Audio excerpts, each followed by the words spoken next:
Now let's toss it over to Rudy Harper, who is checking the facts with PolitiFact. Rudy? That's right, Brian, and the trick is getting to those facts. We know there's a lot of fake news out there designed to confuse people and separate them from the facts, but we have you covered. Daniel Funky is with us live. You're with PolitiFact.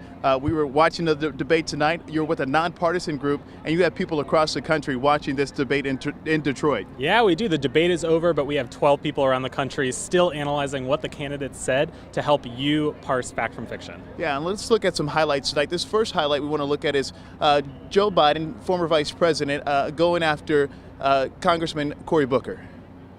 The Justice Department came after you for saying you were engaging in behavior that was inappropriate, and then, in fact, and nothing happened the entire time you were mayor. And Daniel, your take on that? Yeah, so Biden's attack on Booker is pretty misleading. Booker became mayor of Newark in 2006, and he inherited the city's legacy of criminal justice problems and a troubled police force. Now, the U.S. Department of Justice did investigate the police and found numerous problems with it, but Booker helped usher in reforms before that project was even completed. So Biden's attack as a whole is pretty misleading. All right, and let's look at that moment with U.S. Representative Gabbard as she attacked Senator Harris while she was a prosecutor. She put over 1,500 people in jail for marijuana violations and then laughed about it when she was asked if she ever smoked marijuana.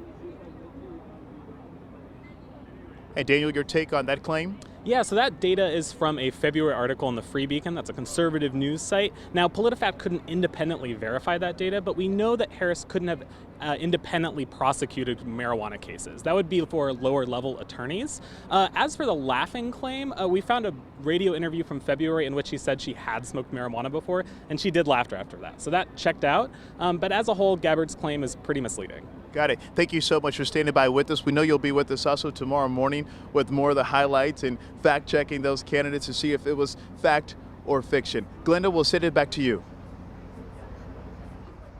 All right, Rudy, thank you. And while thousands of people had the opportunity to watch the debate from inside the Fox Theater, many took part in watch parties that were around the city.